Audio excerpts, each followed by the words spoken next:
but I still love them and realized that, for instance, the tiger swallowtail needs certain trees for its larvae to eat, and that monarchs needed milkweed, and et cetera, that each butterfly needed a particular genus or a particular group of plants.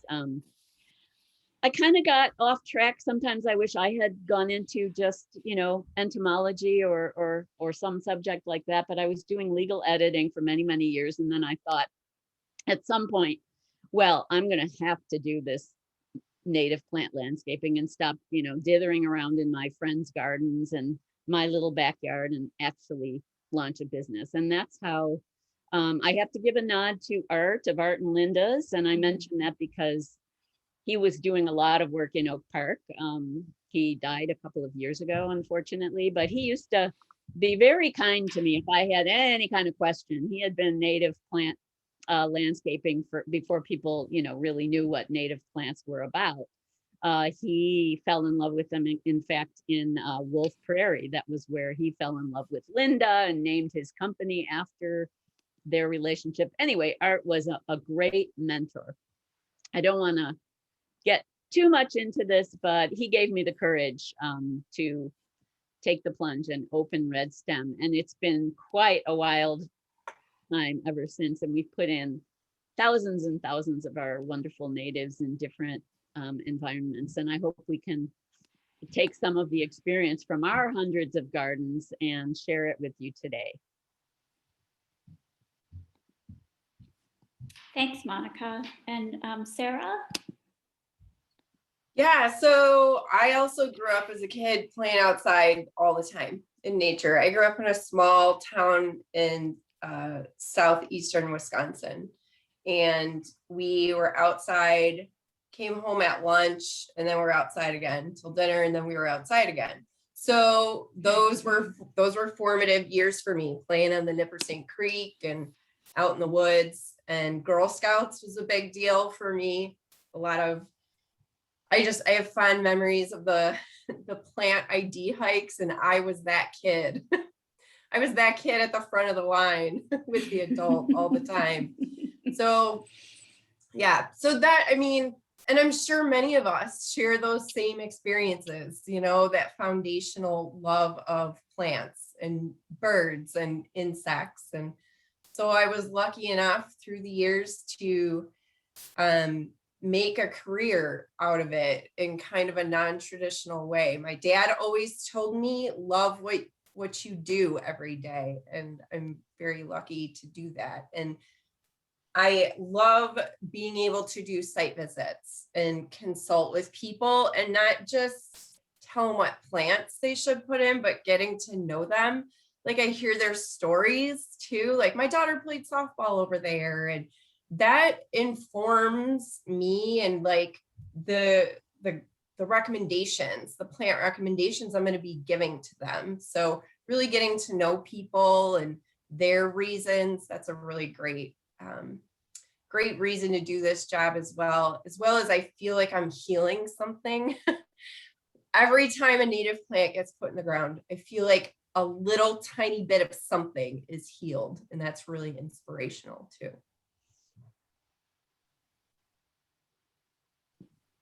Thank you, Sarah. I love that idea of healing. I love that feeling too.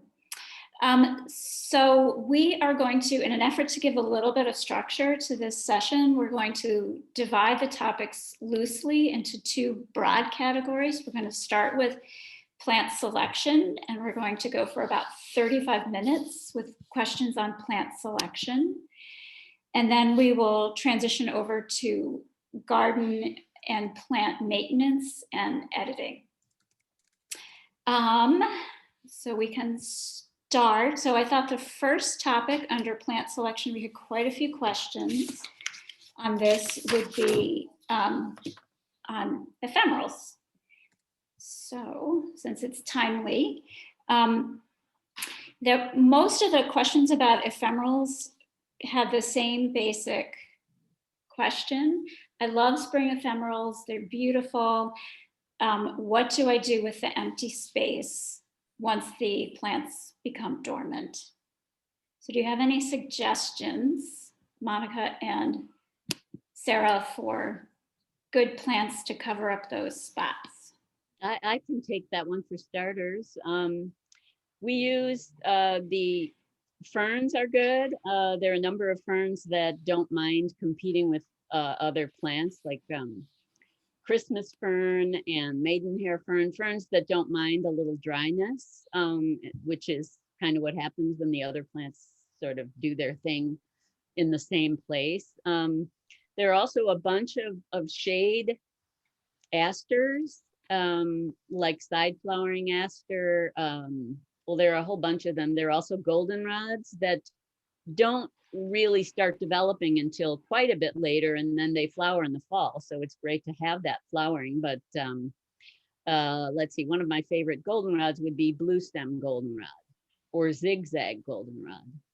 Those can also be put in those places in between the ephemerals that and fill space later when the ephemerals have disappeared. Sarah, did you have something to add?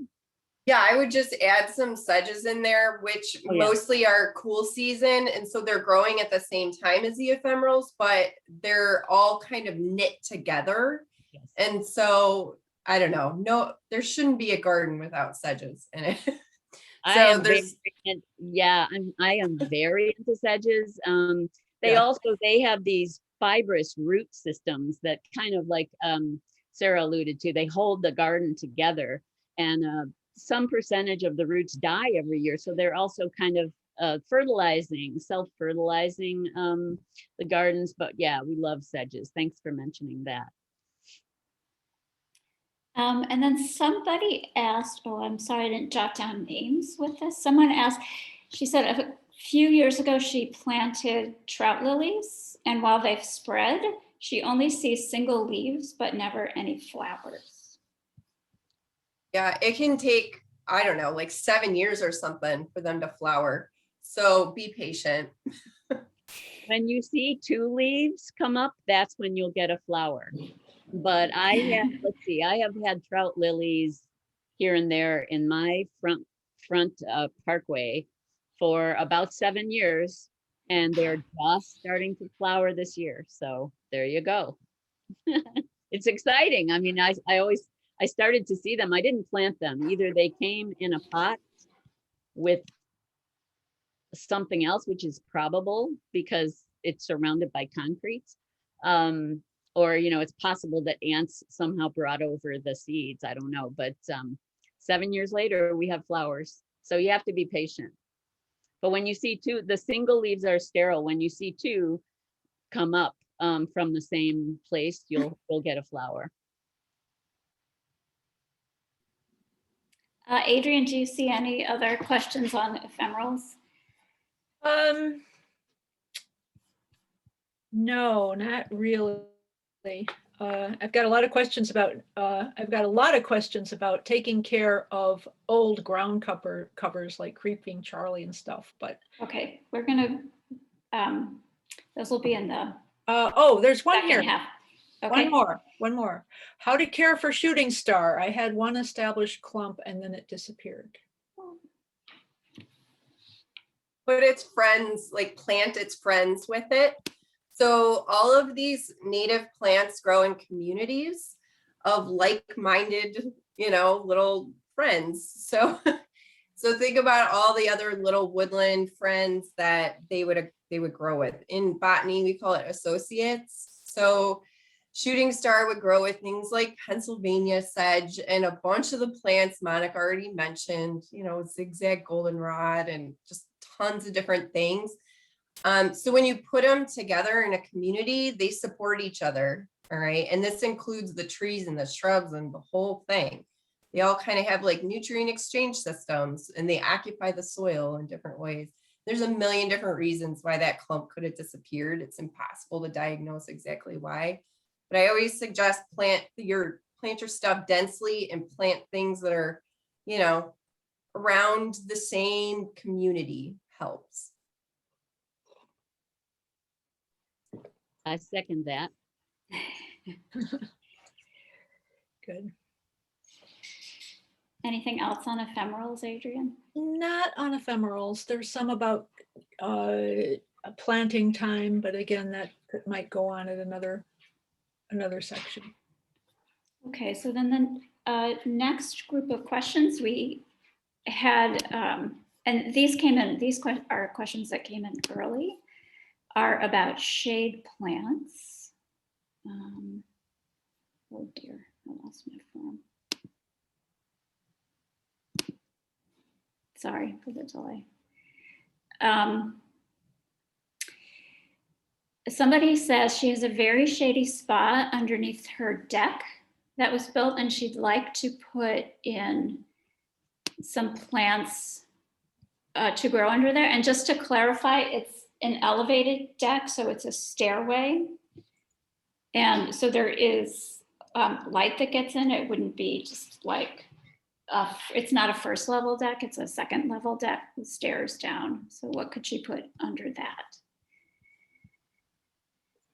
Well, first of all, you have to be careful to make sure there's water. I don't know what the deck is made of, but if it's open, you want to make sure that either you're watering it all the time, which I don't recommend planting anything where you have to be the rain, but if it's open enough to get moisture, any of the, heavy shade plants like wild ginger, I'm thinking you probably would want, well, any of those goldenrods too would probably do fine under there. Let me see. Also violets. Oh, put violets under there. Excellent. Yeah. Yeah, we need more violets. Some of the ferns too, like Monica, you were saying maidenhair, that likes deep shade. It likes protection from the wind. Yeah. So that might do okay under there too, depending on the moisture. I love the idea of violets, even though people, have thought of them as lawn weeds because of the fritillary butterfly. There are several species of fritillary. We still have the large one. What is it called? The great spangled fritillary. Yeah, great spangled fritillary. They're just beautiful, beautiful little butterflies, and the great spangled is actually quite large, and they have no food if they don't have violets. So I encourage people with large areas and difficult areas where little else will grow, like under your deck there. I'm really glad Sarah mentioned that, to fill it with violets. There are also a number of different types of violets too for different environments. You can look that up, but they're also different colors. We have yellow ones and white ones and the common blue. You might have some just like growing behind your garage or in your lawn. So dig them up and put them in that space, replants. Definitely. And someone asked a similar question about under a massive mulberry tree, and I suppose it's a similar set of plants. Is that shade? Yeah. Yeah, plants that can compete are the plants that like dry shade, and there's a whole suite of them. If you get really into it, you can figure out which ones prefer kind of oaks, being around oaks, and which can be around other trees. Most of our mulberries now are not native. There used to be a red mulberry that was native. The white mulberry from, I believe it's China, but the East has now pretty much taken over, and now it's considered more or less a weed, but we do have some beautiful specimens, and I don't know if there are any red ones out there, but I know they've been hybridizing with the white, so there's probably little out there that's the original native mulberry. But mulberries are, you can plant under them. You can certainly plant under them. Bellwort, Uvularia grandiflora. Be sure to keep some leaves down there, so there's moisture and fungal elements for those plants. But there are lots of shade plants that will do fine in those circumstances. We have another question. We had shade ground covers, but then just to back up a little bit, 2 ephemeral questions came in. Is it difficult to, can you transplant, and when should you, sharp-lobed hepatica, and is toothwort difficult to grow? Yes and no. Yes, you can transplant hepatica. I would do it either like when you first start to see it, and those little leaves are going to be almost evergreen. Like you see them even in February. So as soon as you can work the soil, you can transplant those. Don't do it while they're flowering. So just wait, do it either before or do it after. And then what was the next question again? Toothwort, is it hard to? Yeah. No, that one does pretty well. Even in my, I have what's called an air conditioner garden. You know, that garden around your air conditioner that's like, what's going on here? Where it's, there's the tree, there's the dumb air conditioning unit. And yeah, I've got all kinds of shade stuff in there. Toothwort does great even. And it's this non-native maple of some kind. It's not the invasive Norway maple, but whatever, I'm not taking it down. Anyway, the roots are so shallow, so shallow. Toothwort's doing great in there. It's fine. And there's like a rosy sedge will do well, like in between the roots of a maple. It's kind of amazing.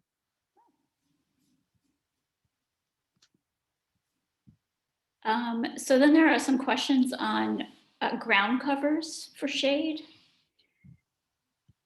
Someone has a patch where lily of the valley grows each spring, and they want to plant another ground cover, maybe wild ginger.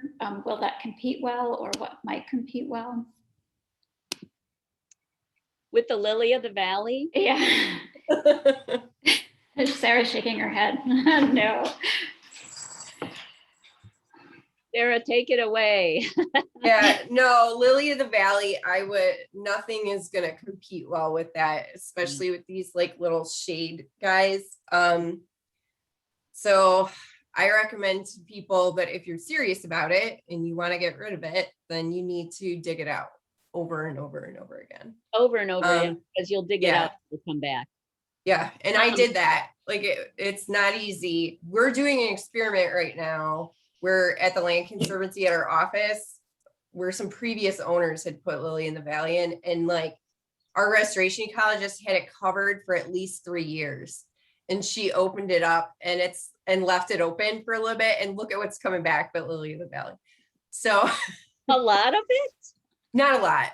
Okay. Not a lot. I think some experiments, where we don't want to keep digging and the client doesn't want herbicide, which we normally agree with, but sometimes, oh my gosh, it can be helpful. And we are burying stuff, and we're burying goutweed. How long, and I'm wondering, I just have this, I've had nightmares about uncovering it and having it go, nah, here I am again, So I think it depends what you're covering it with. And so all of us here know Ken Williams, right? And so I have talked extensively with him about this. He's very passionate about this subject, and he's been doing the experiments with the live wood chips. So live raw wood chips from like a tree that's been cut down, right? And then you cover the goutweed, you cover whatever these noxious, hard to kill weeds are for at least a year, and you're covering it with like 12 to 18 inches of these live wood chips. And he's had pretty decent success with some really nasty stuff, smothering it that way. So he'll check it after a year. And if there's things like bindweed, which is awful, I hate bindweed. I'm dealing with that one. That might require 2 years, So I think it depends on what you're smothering with. If I may interject, I have a note from Beverly who says that violets are doing a good job of competing with my lily of the valley. Oh, that's an interesting one. Violets are probably one of our toughest natives. Indeed. Yeah, definitely not going to outcompete it though. You're Yeah. not going to like get rid of lily of the valley because of violets. I've never seen that. Just persistent digging is what I've seen work. Dig, dig, dig. Mhm. Yeah, I've had clients come and say, you didn't do a good job. I still have some lily of the valley. Oh, well.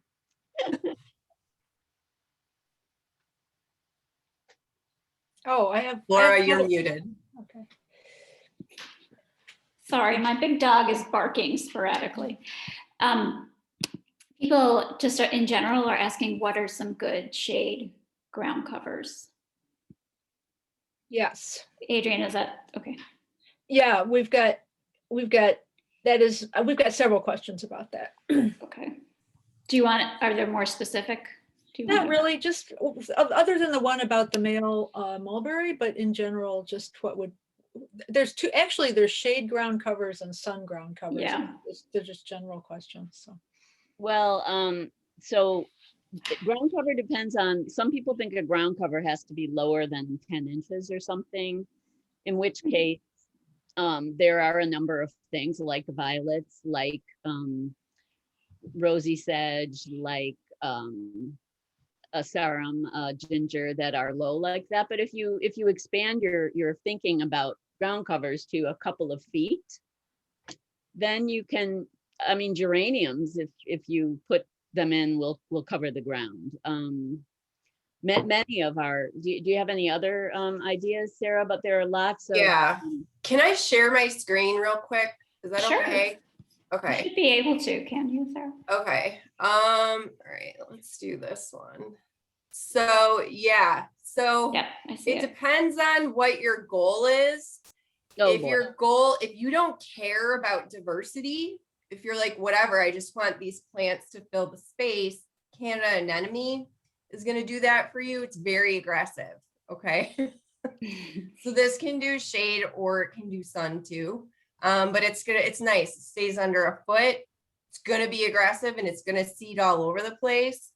Let me go to here. My favorites are, let me see if I can find it. May while you're looking, I have Yes, to interject yes. with Art Gara's, isn't that beautiful?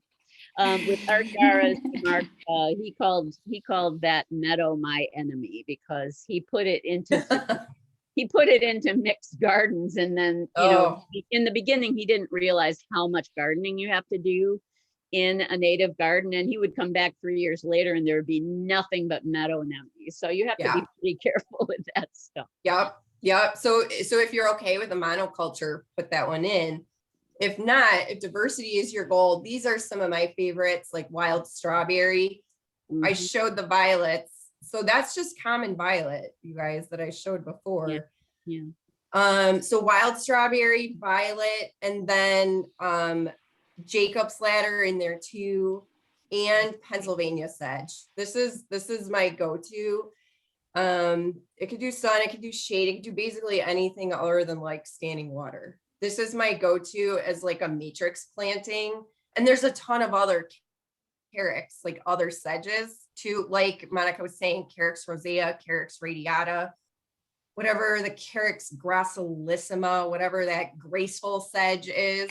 So the, like, to me, the sedge is the backbone of a shade planting. So you're literally doing a matrix of these and you're dotting all the cool little flowers either between it or, in drifts, whatever designy thing. And Monica could probably talk about the designy things more than I can.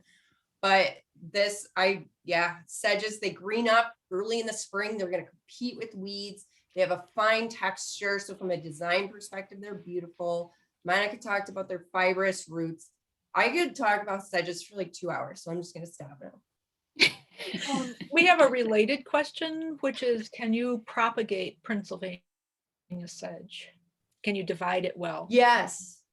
Yeah, you can totally transplant them. These little, they spread slowly by little shallow rhizomes. So you can definitely, and you'll see where they spread, like, oh, there's a tiny little baby sedge. Like that's the one you can dig and move. I do it all the time. So I use my garden as like a nursery. for my woods. Yeah, that's better than seed. Growing it from seed is slower and tougher. I would say you can always divide it, and you should.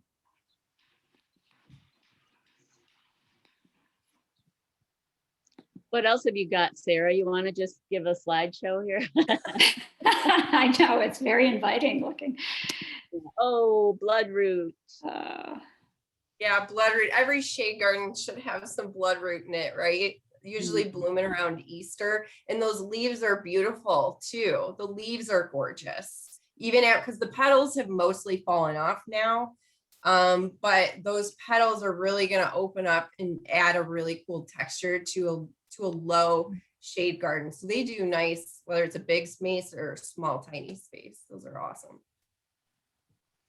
But again, with ground covers, I think that notion of mixing it up in a shady area instead of having a single ground cover, look at this. You know, you have several species all working together, violets and ginger and what is that little white guy? Strawberry. Oh, of course. Yes. I see the leaves too. Yeah, I love strawberry. That's a workhorse for me. I only put a few of them in and they go to town. So I like that. I'm like, hey, strawberries, do this job for me. Same thing with the violets. And to me, it's about editing. My job is to keep the weeds down. And if I don't like how it looks, then I remove the native plants and I'm fine with that. And I give them to a friend or whatever, just to maintain the look that I'm happy with.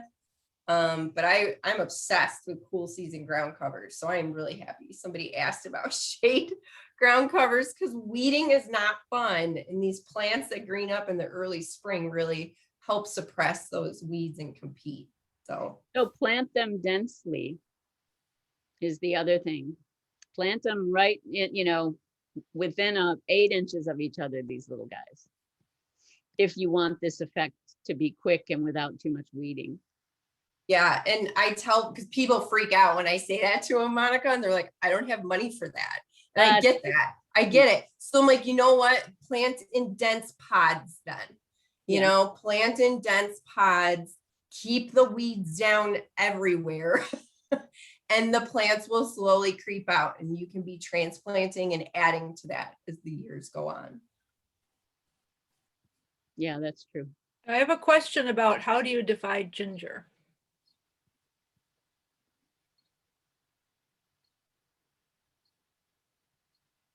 I just use a shovel and dig it up. Yeah, late spring though. I mean, it doesn't hurt it. I mean, and my friend did the same thing. She showed up at my house last summer with like a big plastic tub of ginger that she had literally just dug out with a shovel. This is a tough plant. And I put it in the ground right away and kept it wet and it was fine.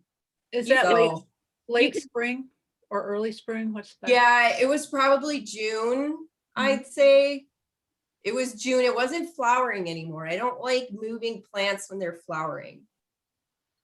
You know, otherwise they're pretty adaptable as long as you water them after you put them in. Yeah, and you know, you can also move them before the leaves even come up because the roots are really easy to see right under the surface or right above the surface. But yeah, you can just hack pieces off and move them around. They're pretty tough. I like the notion of hacking away. I think we should move on from the ground cover because we have quite a few more questions about plant selection. One is, let's see, Jessica says she has a couple of areas on her property with nearly constant standing water. What are some native shrubs or trees she can plant to help absorb the water and also to help keep the mosquitoes down? Button bush. Spice bush. Depending on what you mean by constant water, it could be red or black chokeberry.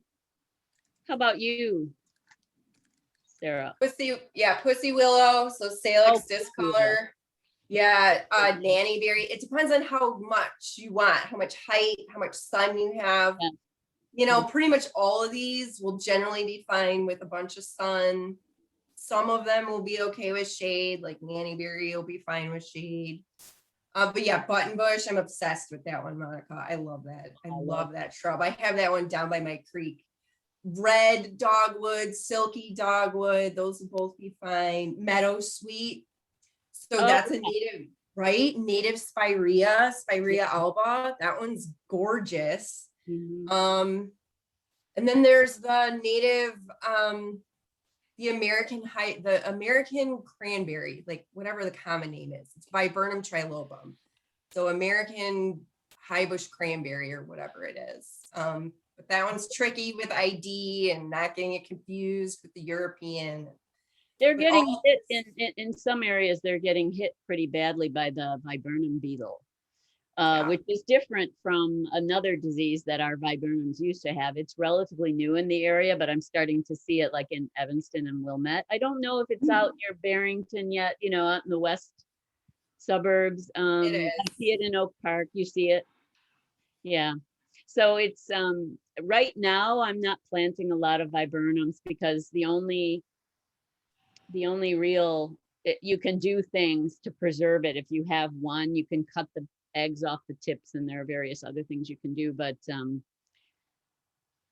infestation of a large number of those, I mean, the only way to deal with it is to drench the ground with a kind of insecticide that gets into the system, neonics, and you don't want to do that because it gets into the pollen as well. So for the moment, I'm just kind of halting the viburnums as much as I love that plant. Nannyberry is not affected as much. In fact, I haven't seen it affected at all yet in areas where other types are heavily infested. So sorry to bring that negative in, but. No, that's good for people to know. Yeah. Adrienne, any other questions on sort of rain gardens or wet? No, but I've got so many questions. I've got two sets of questions that are not really under our categories. So I didn't know if you wanted to deal with them now or later. Okay, what categories are they? Well, one is invasive ground covers. We're going to cover that in the next. Oh, that's in maintenance? Yeah. Okay. And then the other one is a good plant for, actually this one would work, for an eroding bank into the river. Yeah. They said they do Lirope, but they'd like some natives, and it has to be wet sometimes and dry other times. So that's the question. Sarah went back to pen sedge. Yeah, well, so not pen sedge necessarily if it's going to be wet, but fox sedge. Yeah. So brown fox sedge, which I don't have a picture of that, but it looks very similar to prairie dropseed with its like mounding form. It's so beautiful. I'm just trying to see if I can find. I don't think I have one. But there are other sedges also. There's a whole series of sedges. If you look up, you know, wet sedges for slopes, you'll likely come across them. And you can do the shrubs too that we just talked about. Some of those shrubs are going to be fine in not constant water. You know what we didn't say, Monica, was elderberry. Oh, that one, right? Elderberry. Yeah. So elderberry, maybe not standing water for elderberry, but can definitely take some water. So that one, like the shrubs are going to be good to help hold that bank in place too, especially if you like had a bunch of buckthorn and honeysuckle already on that bank, which I see that all the time, to help with erosion. Get rid of those, put the sedges in, put like tough shrubs like elderberry in, that can take submersion or take being dry for long periods of time. Red twig dogwood. There's also, you know, if it's a shady bank and you're talking about just the bottom, like you want it to be designy, Caltha palustris, marsh marigold is really good on the edge of streams. Gosh, there's so many there, and you can do beautiful things with them too. It's not just functional, it's, you know, they're gorgeous. Skunk cabbage. And someone else yeah. asked, what Skunk about? cabbage? Skunk cabbage can be tricky. I'm trying real hard to get it to grow in a steep area in my yard, and it's tricky. It's got to have the right pH. I don't know, Monica, have you had experience with that one? Like Only in in the a wild. cultivated? Yeah, In the yeah, wild. I have not been able to cultivate it. Not that I've Yeah. tried that hard, but we have wet areas that stay wet in some of our gardens, and I think it just needs, is it calcareous? You know, it Yeah. needs something that isn't normally in a wet area. So it can be a tough one. Yeah, it's a fen species. So Yeah, a fen yeah. is a type of wetland Yeah. where basically water runs through a bunch of gravel at some point before it Yeah. gets out into the fen. And so when it runs through the gravel, it picks up all of these minerals that, yes, make it calcium rich. And Yeah, so yeah. That's, you don't have that, then most of us don't have that, those Yeah. circumstances. Okay, I think we should move on because time is ticking. There are some questions about deer resistant options, or at least plants that can survive a severe deer snack.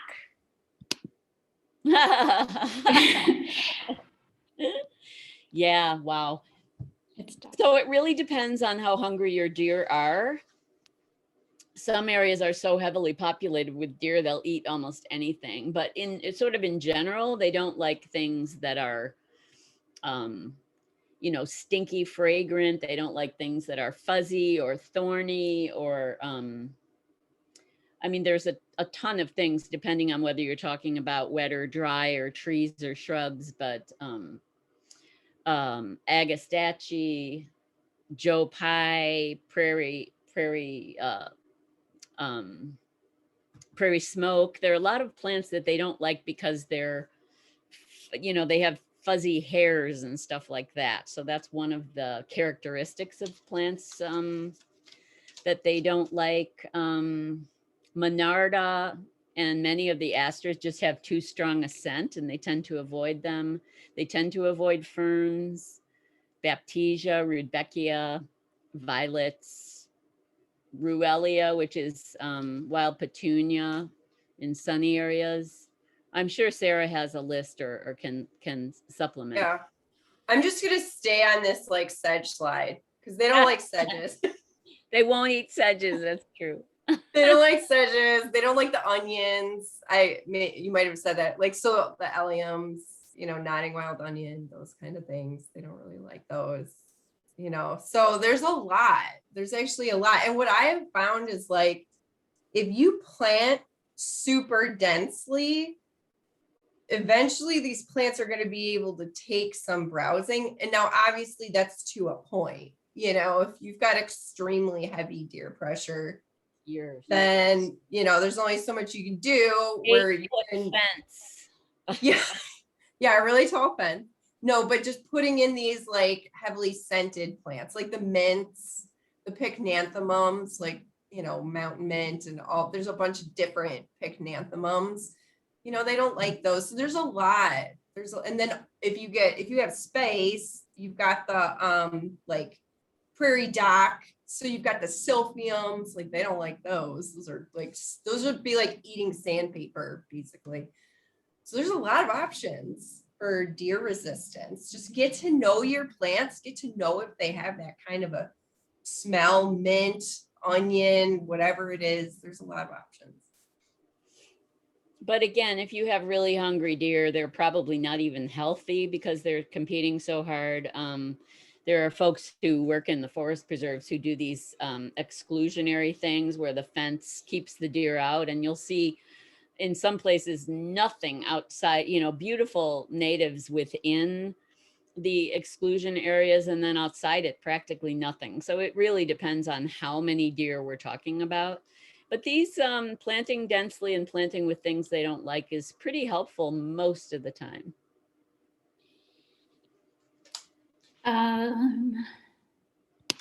So we have a question on, are there any annual nectar plants that are natives? Partridge pea. Mm-hmm. So you could do partridge pea. I mean, and it's I don't remember the Latin for that one. It's prolific, like an annual will be, you know. I mean, if you've got wet, jewelweed is very prolific, you know, but that'll grow as an annual. It likes disturbance. I see hummingbirds going to that in shady areas. Hummingbirds, butterflies, all kinds of things like that. So there's some annuals. Monica, do you know of any other ones? It's Chamacrista something or other, by the way. Okay. Partridge pea. Yeah. Yeah. No, there aren't that many native annuals. There's a lot of natives that are short-lived, but annuals, I would think of the ones you mentioned. Short-lived include columbine and a number of others that primarily reproduce by seed. They live a few years and then they move around, and they like to populate cracks and stuff like that with their seeds. So yeah, if you're willing to do biennials too, that opens it up to a lot more. Like black-eyed Susan. mm-hmm. What is Monarda punctata? Is that a biennial? Or is that, I don't even know. No, it's a short-lived perennial. Okay. Mm-hmm. Okay. I love that plant. That's a beautiful plant. Yeah. But you have to have sand or extremely dry. It doesn't like any kind of regular moisture. Okay. So are there any plants you recommend for a small yard, or what are some good small plants? Sun or shade, did they say? No. Okay. Let's talk about sun. Okay. So prairie dropseed, butterfly weed, mm-hmm. and coreopsis. That's prairie coreopsis or coreopsis palmata there. And there's some New Jersey tea in there too. And prairie smoke. You know? Those are good. Yep. Yeah, those are all pretty well behaved. Mm-hmm. With a violet ground cover. That's what's there. Yeah. I let violets just spread. I let them spread. They don't suppress anything. I let them spread even in my small spaces. Mainly because it's free plants and it doesn't take much work on my part. So they provide the cool season ground cover, and everything here comes up amongst the violets. Even delicate stuff does, like pasque flower. That comes up amongst the violets, you know. So here's pasque flower. This little in a real sandy area, violets can actually be a little too aggressive. I have found, but in sunny sand, but shade is okay, and in many shade situations, it's perfect. Luckily, they're easy to rip out. There are so many short-ish plants. You named a good bunch of them. For dry, there's Liatris, the little Cylindracia, which is, I can't remember the common name, but it's a short blazing star that has kind of, it doesn't look quite like a blazing star because the flowers are separated. That's a beauty and very short, under 2 feet. Prairie smoke. Oh, Prairie smoke. I mean, that's one of your cool season ground covers as well. So this is a really functional plant for you. You dig down through the snow in January, you're going to see those leaves covering the soil, holding moisture in. This thing stays under a foot tall. Like, how sweet is this? You know, I mean, it's like bumblebees love it. So rusty patch bumblebee, federally threatened when they're first coming out. Those queens are first coming out in April. Here we go. Here's some prairie smoke blooming for you. It's gorgeous. This is where it gets its smoke name from. Absolutely beautiful in early June. So this is a workhorse plant that I recommend for sun gardens, as long as they could do dry to medium moisture. Blue-eyed grass. I love Oh this wow, one. blue-eyed grass. It's not grass, whatever. It's And it's related to Lewis, I believe, but it can be aggressive, but it's beautiful and spreads around and let it be aggressive. Who doesn't want that seeded all over this little tiny thing, right? It's gorgeous. it is. Prairie And- phlox, oh, Mhm. beautiful for small. There's a ton of small spaces. I happen to have my native plants for small space presentation open right now. So yeah, I mean, yeah, there's a lot. There's a lot you can do. Okay, the final question I have for plant selection is, can you suggest some native bushes and shrubs that have edible fruit? Michelle wants to marry her edible and native landscaping. Mhm. Well, I love chokeberries. People say they're chokeberries for a reason, but I love the ripe ones that are grown in the sun, have a lot of sugar in addition to the astringent qualities, and they're just perfect on breakfast cereal. I love them.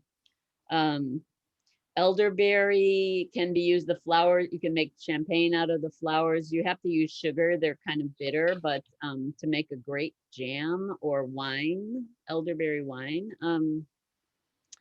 Those are a couple, but there's a lot more. Sarah? Yeah, that native cranberry, that native viburnum that the borers, the beetles are decimating right now. Yeah. Yeah, I have some friends up here who have those and they make jam out of those. Yeah. And then was it just berries that she asked about or like nuts too? Because like hazelnuts are amazing. Just edible fruit.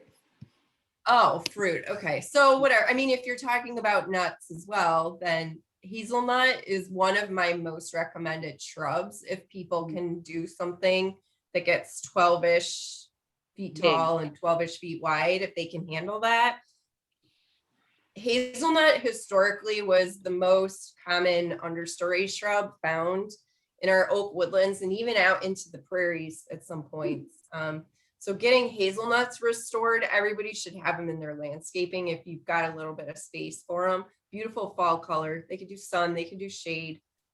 And you'll get hazelnuts if you can beat the squirrels to them. Yeah.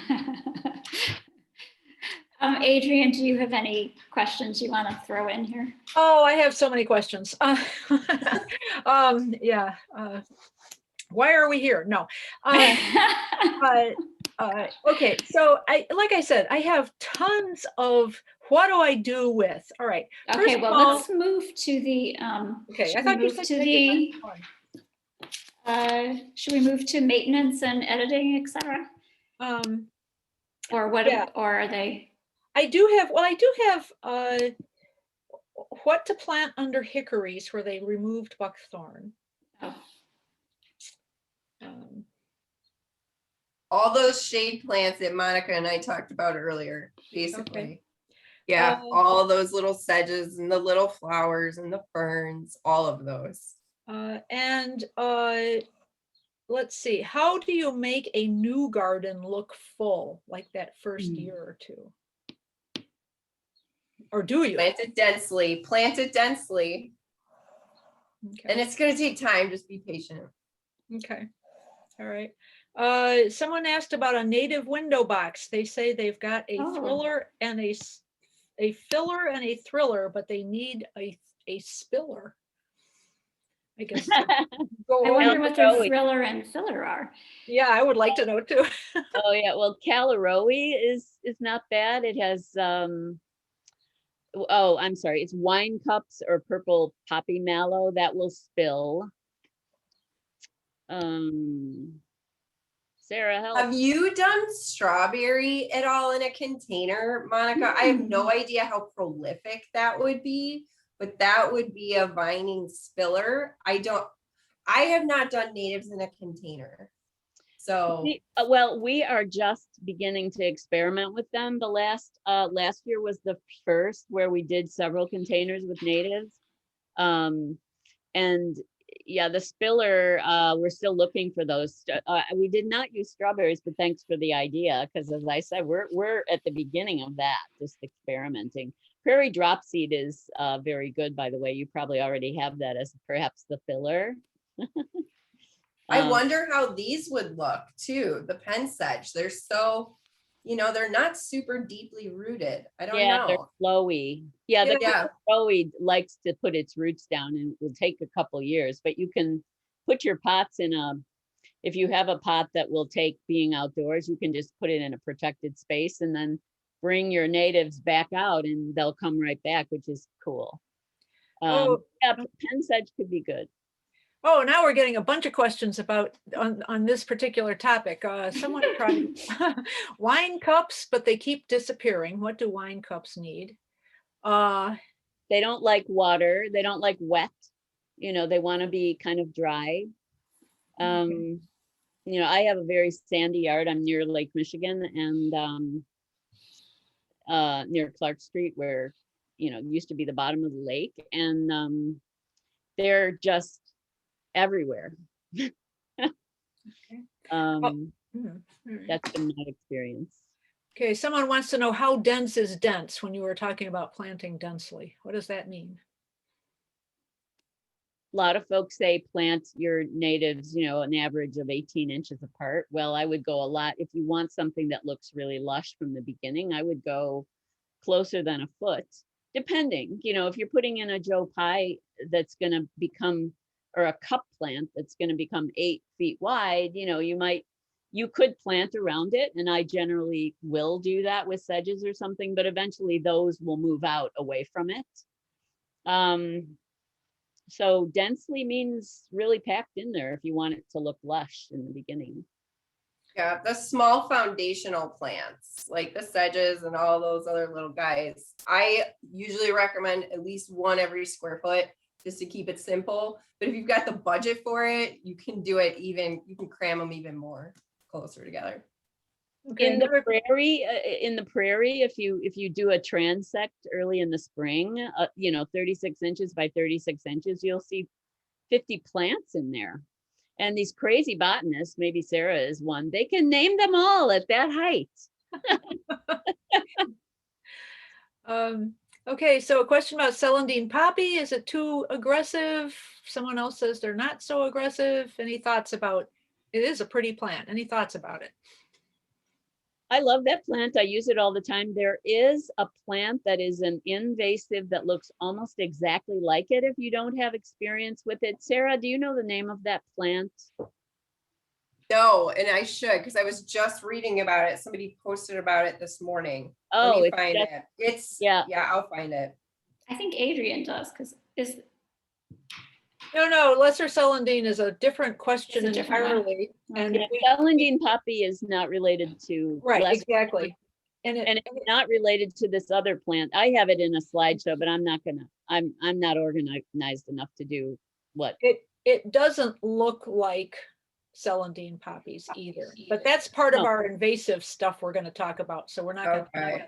All right. Well, there is an invasive that looks just like it. So if you think you have some really aggressive celandine poppy, you might have this other thing. And I used to know its name, but is it Chelidonium? I believe so. Hold on. Oh, yes. That's and there's a bunch, there's different Chelidoniums. So there's greater celandine, Chelidonium majus, that I tell them apart by the seed pods. Oh yeah. So that's how I tell them apart. I don't know. Maybe if they're not seeding. Right. There are subtle differences, but you have to see a lot of it before you can distinguish. Sarah, what's the difference in the seed pods? One of them has just like a really big, wide, the Styloforum diphyllum, which is the native. That one's like a hairy kind of seed pod, kind of shaped like an egg almost. That one's bigger. Okay. And I have to look this up every time I do the site visit. So you guys don't feel bad about that. Like having to refresh yourself and do, look these things up. Like I will Google this stuff all the time. And I quite regularly can't remember the names of Yeah. Don't feel bad. There are a lot of plants in the world. Celandine And I use books too. I use books like this. I don't know if we were going to talk about books if I'm jumping ahead, but Yeah, at the end, we're going to do it. Yeah. okay. Celandine poppy can be very aggressive. It loves to reproduce itself. True. So there are some suggestions that if you're in that situation, just make sure you remove the seed pods regularly. But it will turn your hands yellow if you do that. But also you can plant densely around it so that it doesn't have a place to spread. It can be aggressive, but also you can dig it out. It's not like a crazy invasive. But if you want to, it's another ground cover, actually, if you want to cover ground with it. Yeah, I've done that. Yeah. Excuse me. Okay, so I was going to transition to the plant care, more of the plant care questions. If that's, Adrian, do you see anything else you want to? Yeah, there's one more, Okay. two more actually. One, with a lot of these ground covers, are you able to propagate them by digging up several mature plants and planting elsewhere? Number two, do either of you ever use Pachyra species when you want something aggressive? Okay, number one, the answer is yes. I do that all the time. I move them, mature plants. I move them all over the place. I haven't used Pachyra. Have you, Monica? I know a lot of people that really like it. I was hoping you would say that you had, because I don't use it either. I haven't. I will use it one day. I just haven't found. It's aggressive. Yeah. You need a lot of space for it. But it's a great way to do, it's like jewel weed in a way, in that it brightens up the shade if you have a lot of shade and you have room for it to spread. My kind of rule with these aggressive species is and this is totally selfish, but do I like the way the form looks?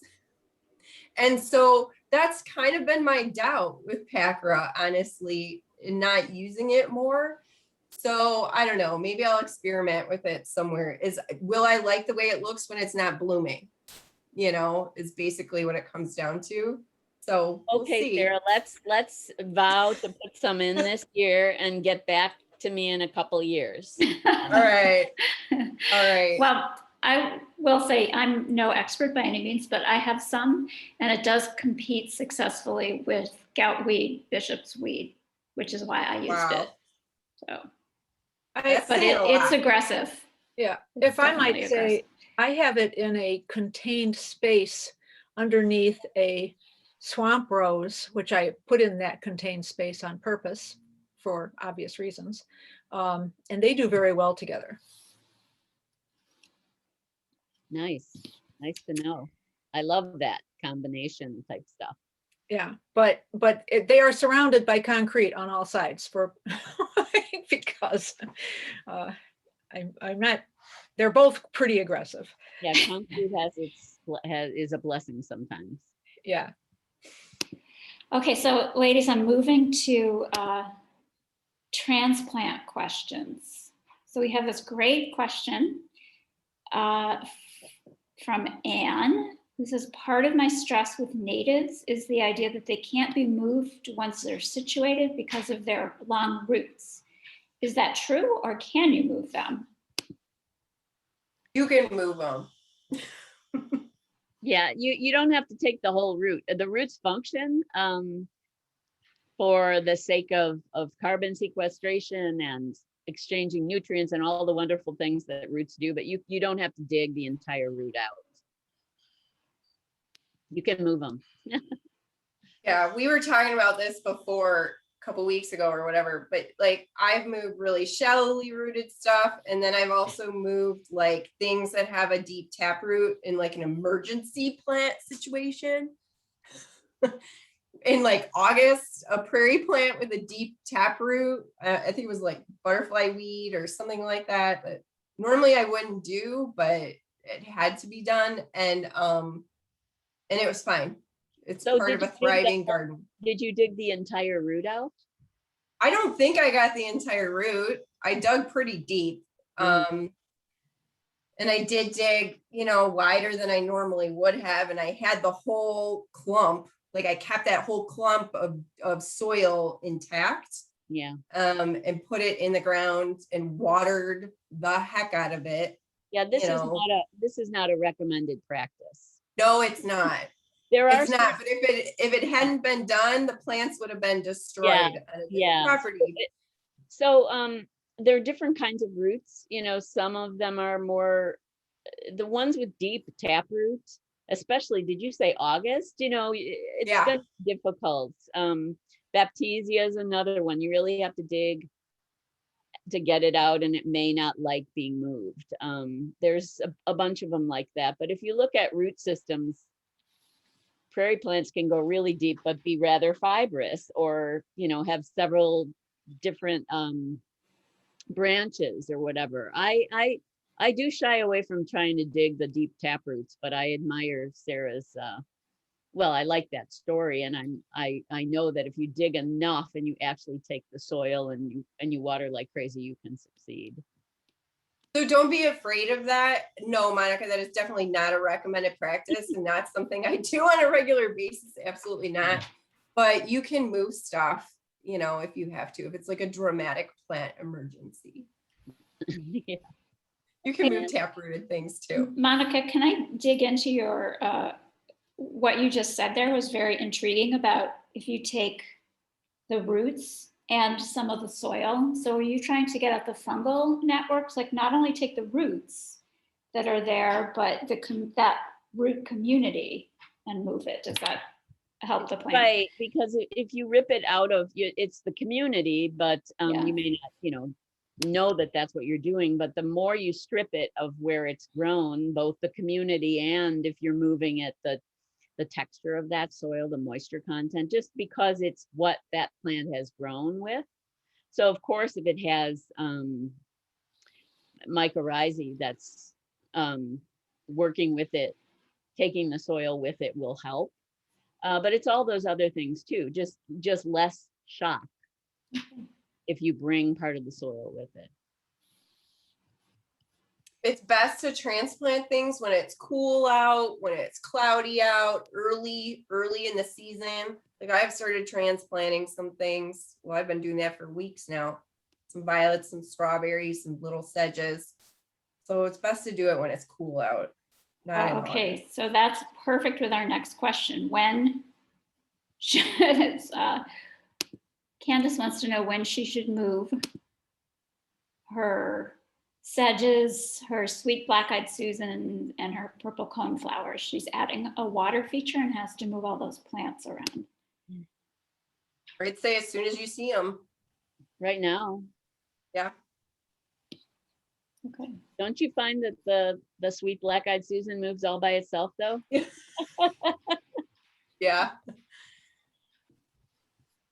We have a question about with that topic, when to plant prairie plants on, like, is Mother's Day the old, how we always say plant on Mother's Day, should it be different? And also, is there a timetable for stratifying? Right, that's two super different questions. It sure is. It sure is. Well, I could cross out the stratifying and ask that next if you want.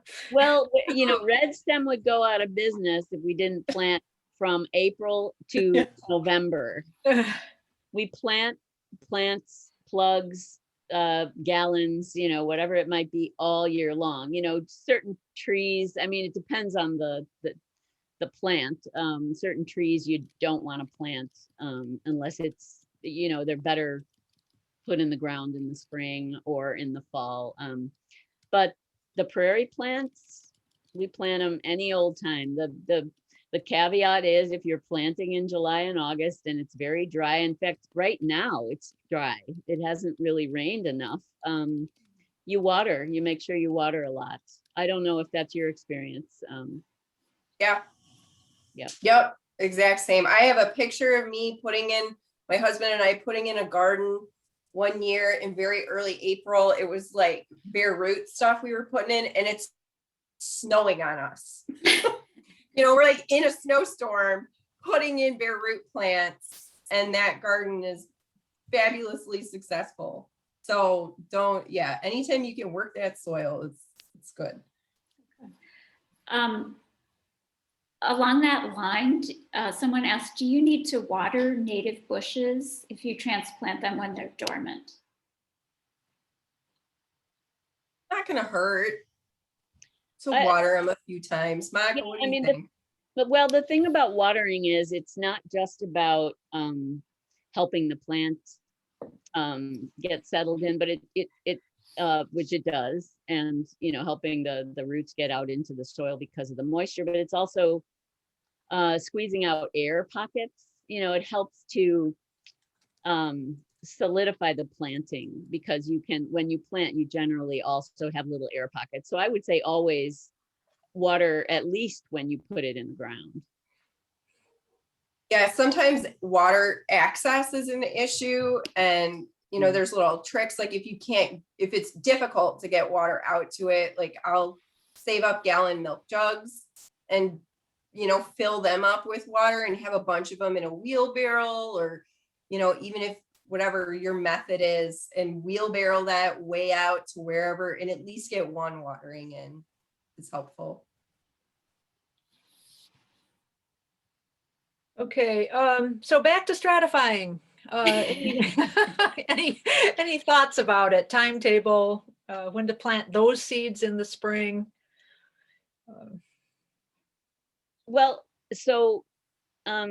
Stratification is a way of mimicking nature. In other words, it's the way of mimic. They're about, I don't know, different types of stratification. If you go to Prairie Moon Nursery, they have a whole wonderful, their website has wonderful guidance on how to stratify, because what you're doing is you're mimicking either a plant that needs to sit in the ground and go through a couple of winters, or one winter, or go through the digestive system of a bird, or whatever it usually does to make it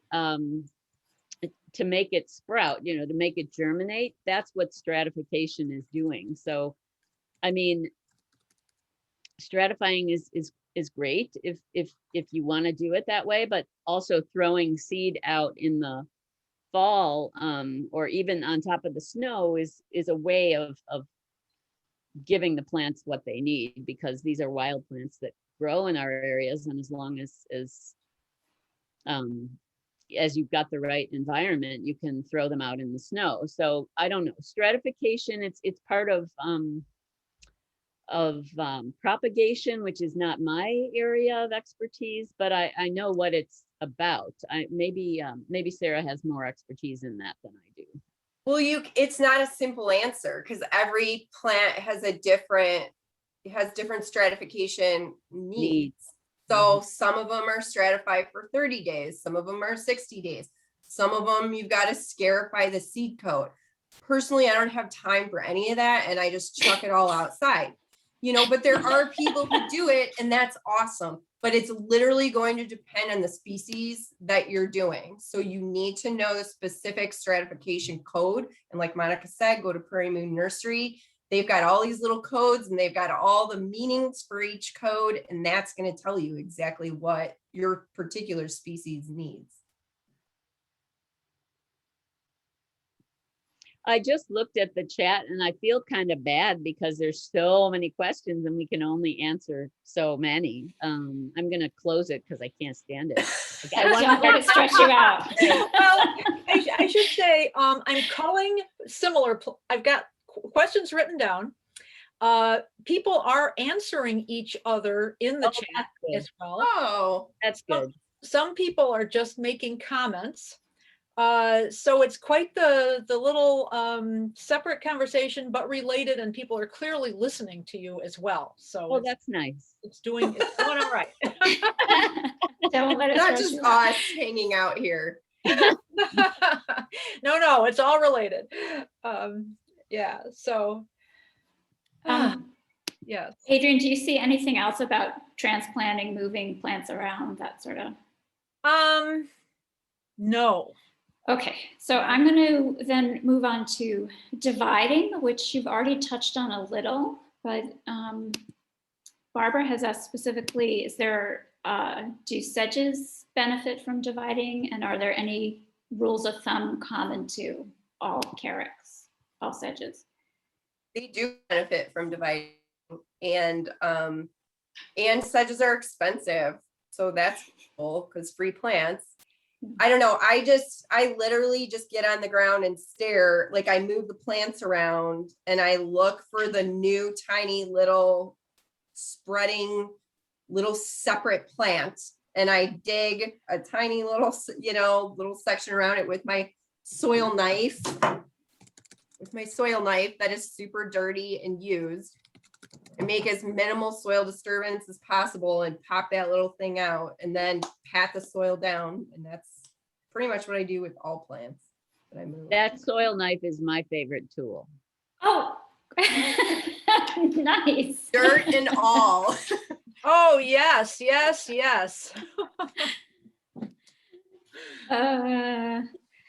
Let's see. Carrie asks, should native grasses be cut back in the spring? And the same question about native sedges. They don't have to be, but you can. I find that the bunnies do a nice job. That's really an aesthetic decision. There are some, the way they evolved was to be burned often in the spring down to a nubbin, and then they would, like prairie dropseed loves to be burned. So in some senses, cutting it in the spring is a facsimile of that burning. It depends, it's one of these, it depends kind of thing.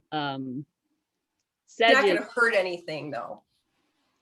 Right. Certain plants that have hollow stems, you may be disturbing things that are actually nesting or, overwintering in them.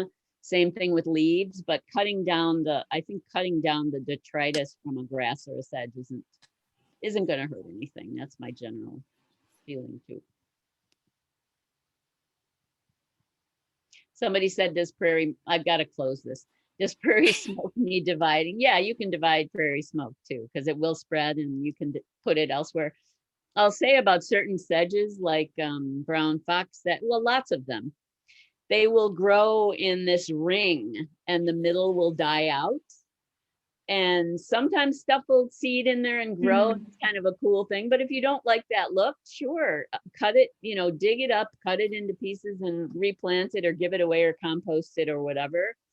But that ring-like growth in older sedges, is part of what says to me in a like a front garden type of environment, cut it and get rid of that spreading ring effect.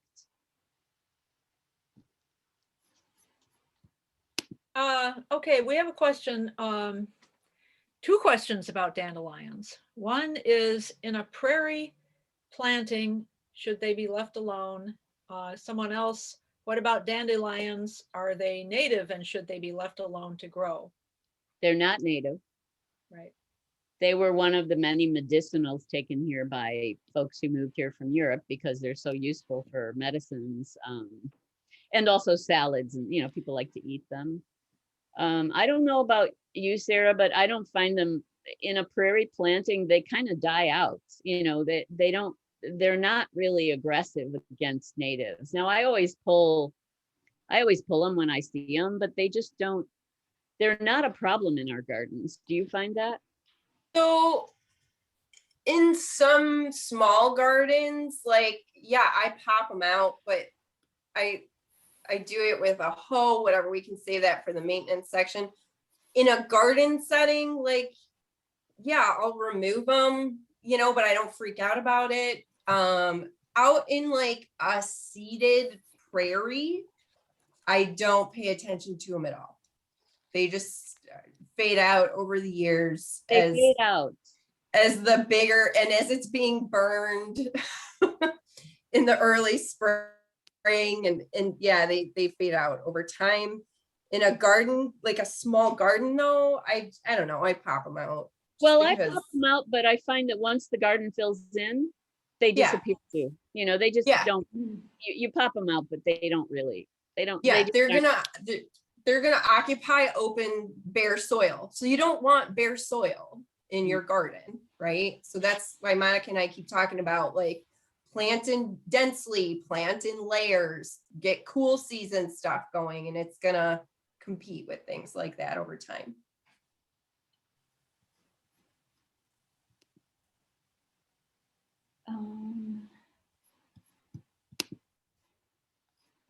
Adrian, do you have any dandelion comments? Because I see people asking about them and bees, and Yeah. thought you might have a.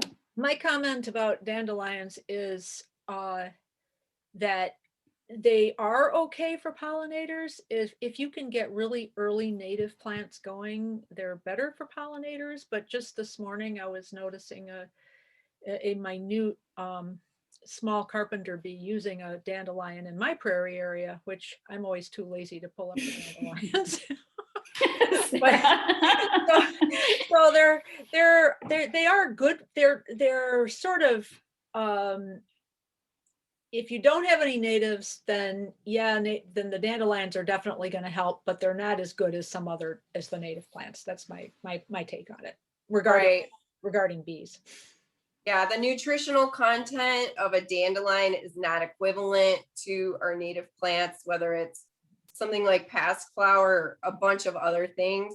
So I wouldn't cultivate them, but I think people freak out about them most because of like the connotation with broadleaf, herbicides and things like that, and what it means for people, like this whole lawn culture. So I think that's more about what it is, but is it like a necessary source for nectar? Like, no, get these native plants in. Yeah. Let them do it. They actually have a better nutritional content.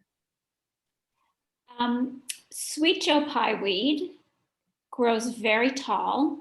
So Candace would like to be able to chop hers back like you would with an aster and then have it shorter but blooming. Can you do that? Is there a similar?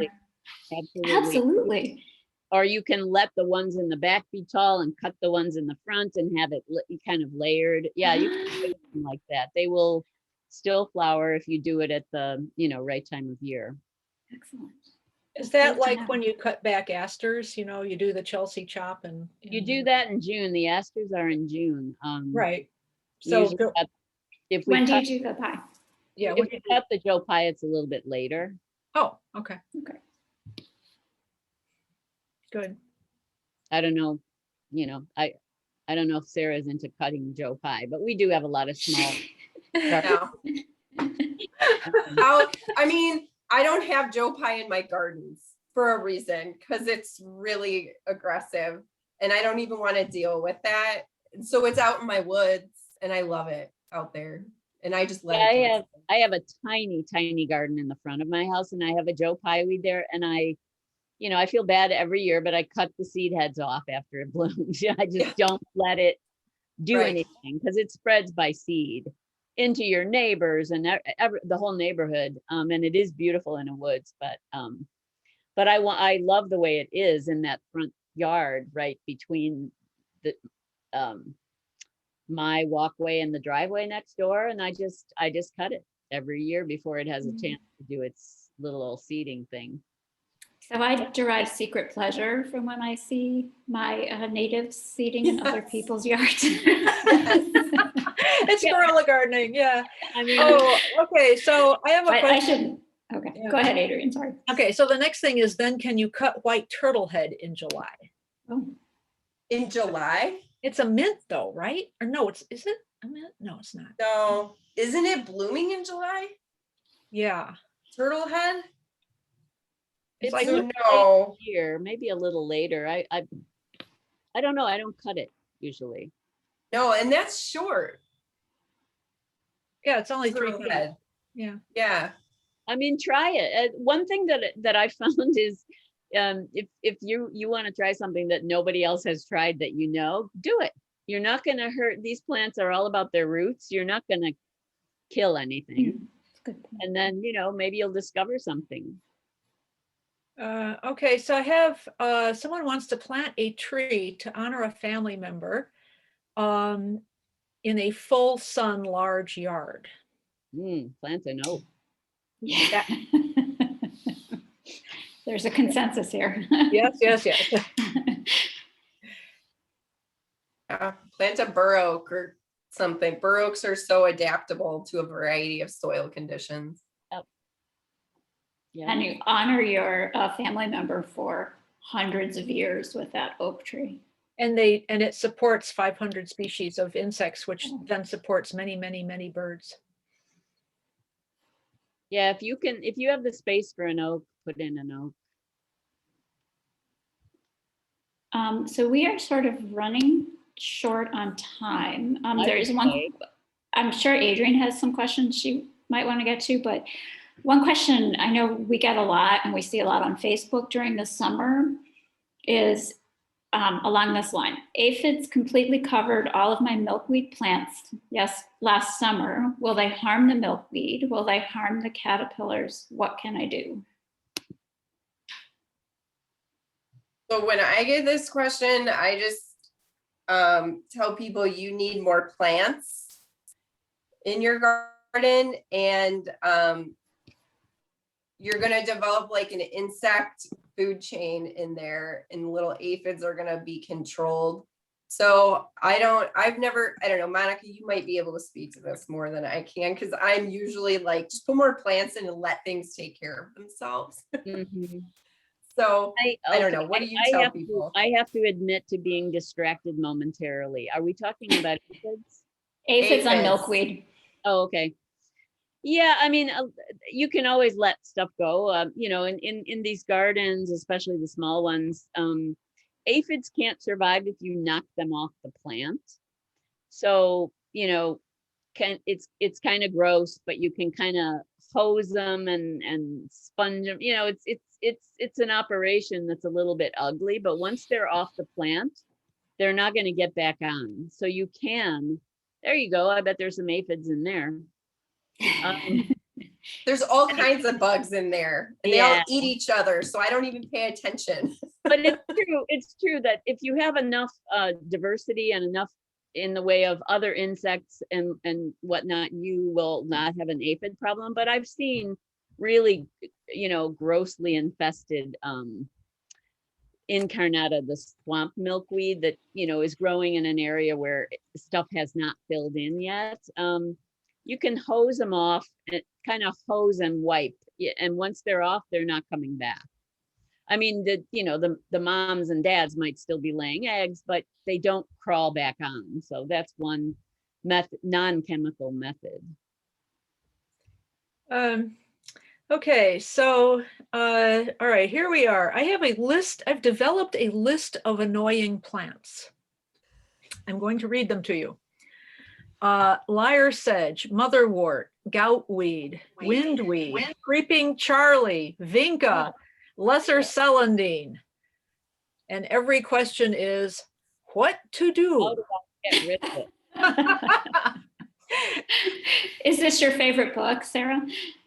Yeah, so I use this book all the time, Invasive Plants of the Upper Midwest. I don't know if you could see it. By Elizabeth Cherapata. I don't know, and I'm sure Monica's got some books too. Oh, look at that.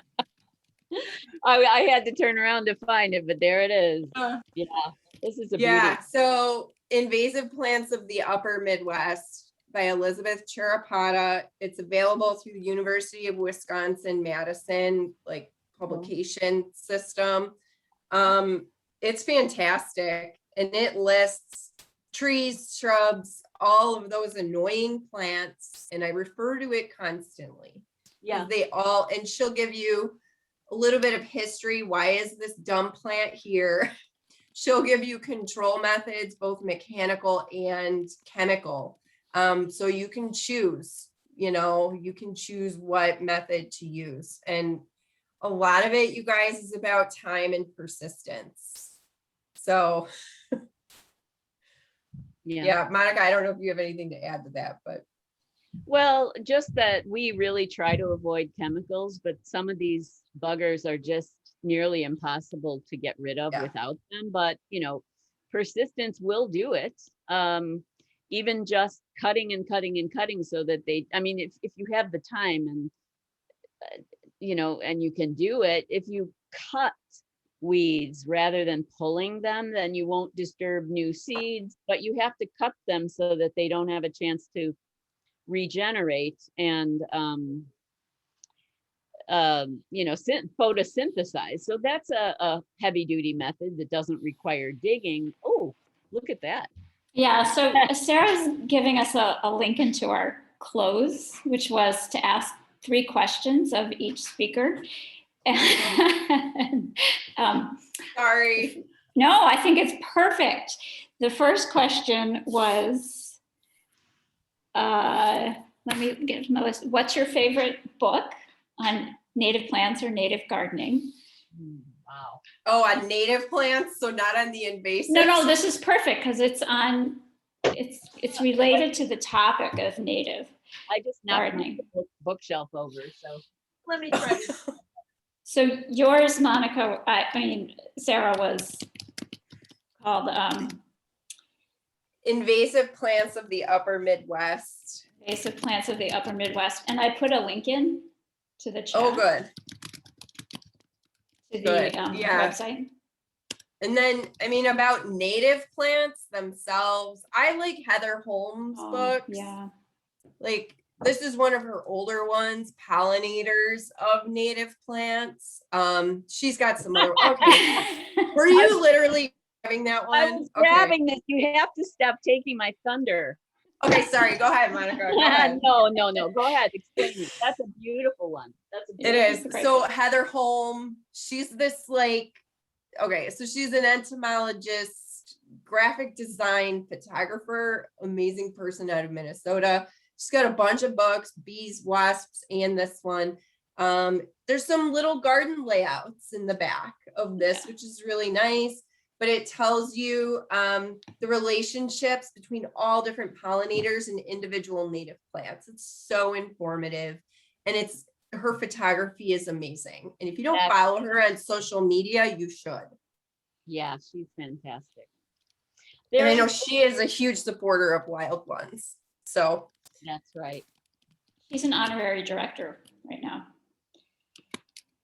Now, this was published in 2012, but I think it's still available, Birdscaping in the Midwest.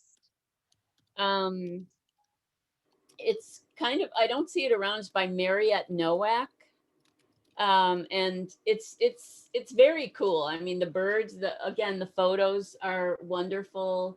It talks about birds of the savanna, for example. There are lists of birds in different habitats, but so many other. There are also some bird garden